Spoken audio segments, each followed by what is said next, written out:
መድኃኔዓለም የለን ዝሰአኖ አማኑኤል የለን ዝሰአኖ ንሱ ካልከወፅእ ኣኽራን ሜዳ ይኾኑ አማኑኤል።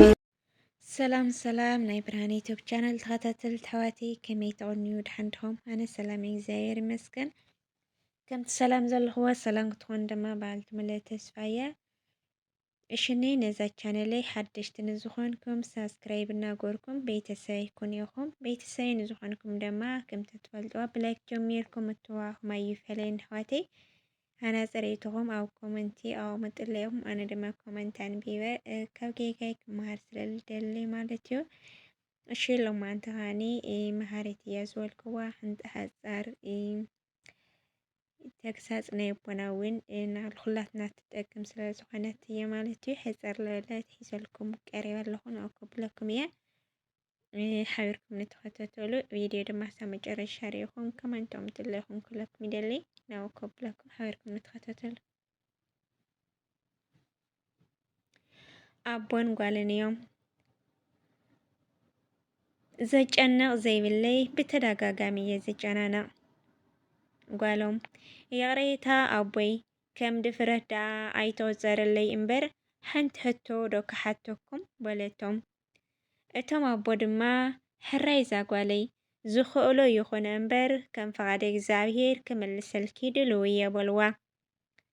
እታ ጓሎም ድማ ከምዚ ዝስዕብ ክትብል ሓተተቶም። ኣነ ኣብ ናብራ ህይወተይ ዝጎደለኒ ነገር የብለይን፣ ኩሉ ሙሉእ ዘይጎድል ናብራ እየ ዝነብር። ግን ትርጉም ምንባረይ መቕረዝ ዘይብሉ ዘጨንቕ ዘይብለይ ብተደጋጋሚ ይጨናነቕ። ንነፍሰይ እንተሓተትክዋ መልሲ ስኢነሉ እሞ ኣቦይ ካብዚ ዘለኽዎ ንኽናገፍ ፍታሕ ክትዳድይለይ እየ ናባኹም መፅየ በለቶም። እቶም ኣቦ ድማ ካብ ልሳና ዝወፅእ ዝነበረ ቃላት ሓውሲ ህዋፀ ስለ ዝነበረ ጠጠው ኢሎም ክሰምዕዋ ድሕሪ ምጽናሕ ከምዚ ዝስዕብ ክብሉ መለስላ። እዛ ጓለይ ንሕና ደቂ ሰባት ዓለም ከይትገድፈና ደድሕሪኣ ኢና ንጎይ፣ ንስጋዊ መነባብሮና ክነፀብቕ እውን ዘይንገብሮ ዘይንኣትዎን ነገርን የለን። ተኾነ ግን ከምቲ ቅዱስ ቃል እግዚኣብሔር ዝበሎ ወዲ ሰብ ብቃል ኣምላክ እምበር ብእንጀራ ጥራሕ ኣይነብርን እዩ። ኩሉ ዓለማዊ ሃፍቲ ሒዝና መንፈስ ቅዱስ ተዘይብና ናብራና ጣዕሚ የብልን፣ ምንባርና እውን ኮንቱ እዩ። እዛ ጓለይ ኣሕፅር ከብለልኪ ቤት ኣምላክ ተመላለሲ።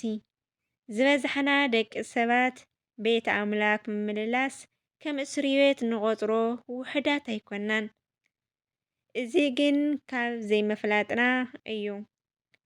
ቤት ኣምላክ ዝመላለስ ሰብ ርጉእ መንፈስ ይውንን፣ ኣቦን ኣዲኡን የኽብር፣ ሰብኣውነት ድማ ይስምዖ፣ እንታይነት ፍቕሪ ይርዳእ፣ ሃይማኖት ካልኦትን ሰባትን የኽብር፣ ይርከብ ይሰኣን ተመስገን ይብል። ጣዕሚ ህይወትና ኣብ ተመስገን ስለ ዝኾነ እንታይነት ትርጉም ሃይማኖትን እምነትን ዓቃል ትሑት ትዕግስተኛ ሓላይ የዋህ ኮታስ ናይ ህይወት ዕንቅፋት ከም ዘሎ ተረዲኡ እቲ ዝኸበዶ ነገር ነቲ ሓያል ፈጣሪ ሂቡ ብሰላም ክነብር ዝኽእል ሰብ እዩ። እዛ ጓለይ ኣነሲ ገሊፀ ክንደየናይ ከይከሎ ጣዕሙን ፍቕሩን እቲ ኣብኡ ዝነብር እዩ ዝፈልጦ በልዋ በቲ ትሑት ልሳኖምን ጣዕሚ ዘለዎ ላዛ ቃሎምን። ኣሜን። ስለ ቃል እግዚኣብሔር ኣምላክ ዝኸበረ ዝተመስገነን ይኹን። ናይ ኣቦታትና ምኽሪ ተግሳፅን ለኹላትና ኣይፈለየን ኣሕዋተይ። ብጣዕሚ ኢኻ ትመሃረሉ ማለት ኢና ስለልተምሃርኩላ ለባዕለይ እውን ስለልሓገዘትኒ እየና ለዋኻቱን ከብላ ክኢላ ማለት ኣሕዋተይ። እግዚኣብሔር ኣምላክ ድማ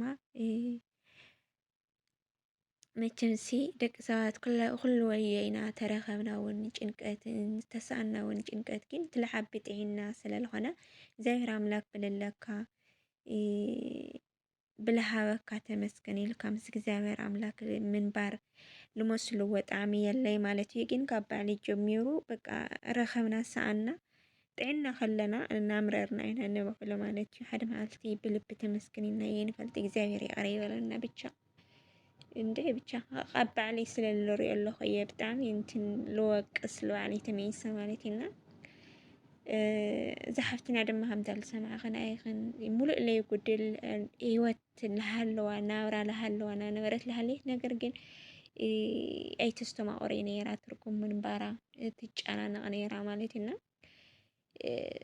لو أنن كاتونن كاسيك زهير تزي والله خينو أمون كخك زهير نحرد عليه حواس كله خين كاس منم ترقم يولي مالك وجنكت يبقى نا بالعب دمو نايبونا مخري سمعنا يينا حواتي مالتيو كلاتنا سمعنا دما أبتكبار كنو غليك زاويري حاقسنا كمزي أبوتاتنا دكاماتاتنا نحنا مو أبوتاتنا وقوننا خوينا نحنا ودما تحتينا وقرمكينا مخرم كنا أبل أبوتاتنا تكساس المخرن دما أي فعلينا الخلاتنا حواتي ببزلنا يك زاوير أملاكي حاقسنا كجنكتنا المنكرانا دما يدحننا مدهن إلهم بعلو نزنار نصانحيت نزيات تمثل حواتي بخلي مدكس كم نمزقكم دما سنك أنا يخون لكم حواتي